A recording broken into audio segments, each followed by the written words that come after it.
Hi, how are you guys? So I told you all to meet me here so that we could talk all about kitchens. And I have to thank Liz Vance, a member of our community, because she posted something yesterday about getting rid of um, her salad spinner because she uses her colander, getting rid of her rice cooker because she just uses the stove top, getting rid of her ice cream maker because she just goes to the grocery store. And what was the other thing? Bread maker. She just uses the countertop. She needs her own bread. And she got rid of her food processor because she just uses really good knives. And I think that's fantastic. I think that realizing that those unitaskers were not helping her in her kitchen and were just taking up space and creating clutter was a really interesting way of freeing herself and certainly freeing the counter space. And it was interesting because a couple of people said, well, we don't even have a microwave. And believe me, I can't imagine not having a microwave. If you know me, you know that all I really do is defrost and heat up. I'm not much of a cook at all. So I really rely on my microwave. Anyway, so that sparked the idea about talking about kitchens. And it's hard to believe that here we are on the 6th of December, and I haven't really addressed the kitchen issue. And truly, it's something that you guys ask about because we have all been in our kitchens endlessly for most of 2020. And so I want to answer any questions I can about kitchens. What I'm going to do is I'm going to start with kind of the four things that I talk about when I'm organizing anyone's kitchen. And these kind of four tenets are really what I base everything on. So they are prep, cook, serve, and store. Okay. So those are the four things that when I'm organizing a kitchen, I base all of my concepts around. And we'll go through them. Okay.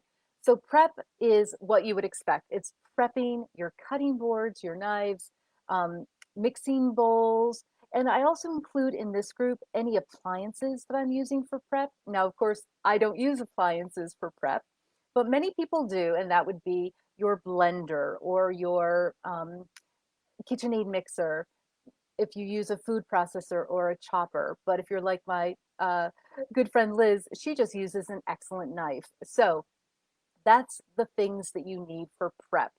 And we like to group all of these in the same place, usually by the countertop that you would actually use to prep the items. Um, and so that's a really important category. Then the next category, that's so it's prep. The next category is cook. And this is, as you can imagine, a very large category. It includes all of your pots and pans, your utensils, your pot holders. And I also include in cook spices and I include oils and vinegars. And I'm going to give you some tips on these things. I want you to store these things, your utensils and your spices, next to your stovetop if possible, and think about your dominant hand. So it's very nice if you could open a drawer next to your stove and have all of your cooking utensils there. If at all possible, I like not to have a utensil crock on top of the counter space. I prefer a clear counter, and a lot of my clients hire me to make that happen. I also love, love, love, love, and I'll include this link in the chat. Spice liner, and spice liner is designed to lay in your drawer to put your spices in so that you can see all of your spices. And sometimes I won't even use the liner. I just lay all of the spices in a drawer. Then you can open the drawer and you can see everything. Those tiered things, I'm not a big fan of them because the spice label is generally not at the very top, just as I'm not a big fan of the tiered things for soups or canned goods. If all of the canned goods people got together and made sure that their labels were right at the top, um, 1/5 of every can, well, I'd be a big fan. But instead, I'm a bigger fan of laying things out, especially spices, so that I can see them. Oils and vinegars. Often I'll do those on a turntable in the upper counter cabinet right next to the stove. So those those cupboards are 11 inches deep, and a 10 or 11-inch turntable is perfect to put your oils and vinegars and just spin to have those prep those cook things near your stove. Okay, we're talking about the 4 categories. I'm going to do 4 categories that I organize all of the kitchens I work in. And those are prep, cook, serve, and store. And we've talked a little bit about prep and we've talked about cook. And now I'm going to talk about serve. And serve is precisely what you would imagine. It's all of your plates, your serving platters, your serving bowls, your cutlery, your glassware, your all of the things that you use to serve the food and eat off the food. Again, I like to have these things closer to the table or the island if that's where you use it. Serve also includes cloth napkins, placemats, anything you use to serve on your table. If possible, I like to have the glassware stored close to the dishwasher because when you're unloading your dishwasher, you don't want to walk halfway across your kitchen to put your glassware away. And some people say, well, I want to have it close to the fridge. But if you're the person unloading the dishwasher, I want to make it easy for you, okay? Those people who want to get a glass of water by the fridge, they can go to the cupboard and get the glass and take it to the fridge. I think the closest you can have your stemware and your glassware stored to your dishwasher is best. As far as storing dishes in a cupboard or in a drawer, I'm easygoing. It really depends on your kitchen and what you have. So we've talked about prep, we've talked about cook, we've talked about serve, and then the final category in a kitchen is store. And this is one where I find that people go overboard a little bit. So anything that you use to store your food. So it's your foil, your wrap, your plastic bags, your beeswax. I love those. People are starting to add those a lot to kitchens. And any kind of food storage, what my mom used to call Tupperware, but now we'll call any of the glass Pyrex with lids, any of that type of food storage. Now, I personally, and this is just me, I personally like to store, if possible, in kitchens, the lids with the items. Okay, it's not always possible, and if you can't do it that way, then just uh, stack your like with like and then store the lids nearby. But if it's possible, it's great if you can store the lids right with the container. It makes it so much easier when you're looking for that container not to have to go find the lid as well. Now, one of the key ingredients in a kitchen, and I've kind of talked about that with the turntables, is round with round and square with square.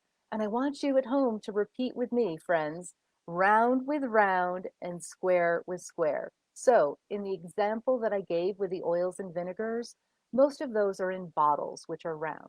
So, those are perfect to put on a turntable. Excellent.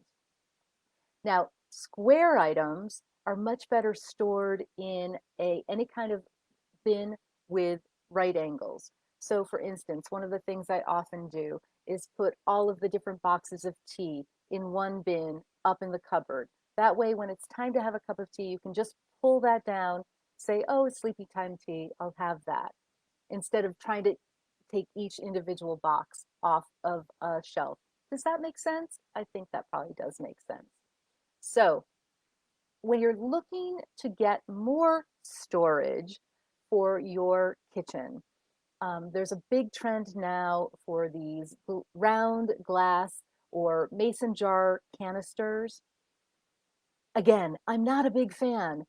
If you can get something with right edges, right angles, then everything will fit together. Imagine round things. There's all that wasted space. And if space is usually at a premium in kitchens for my clients, I really want to take advantage of every absolute square inch and put um, everything in a canister with a sorry, with a square edge. So for instance, I'm a big fan of the OXO pop top canisters, and those are wonderful in a drawer. So you can just pull the drawer out, we'll label the top, it'll say flour, sugar, powdered sugar, brown sugar, and then you just pop the top off. You don't even have to remove the canister. You just get a scoop and scoop it out. It's fantastic. I'll often try to do a baking drawer if baking is something that's a big priority. And I know a couple of my clients, now that we're in the season of baking, are actually transforming a few of those drawers just into temporary baking drawers because they're doing so much baking this time of year. So it's a one of those things that the kitchen is the hearth of the home, and we're all spending a lot more time in our kitchens. Even with the holidays, I find that we're going to be spending more time preparing hopefully a special meal for just our immediate family, since a lot of us won't be traveling in this unique holiday time. So I'm wondering if you have any questions, but I want to just go over one more time for anybody who showed up late the four categories, okay? Four categories for kitchen organizing. When I do a kitchen, I try to group all of my prep things together, all of my cook things together, all of my serving things together, and all of my food storage things together.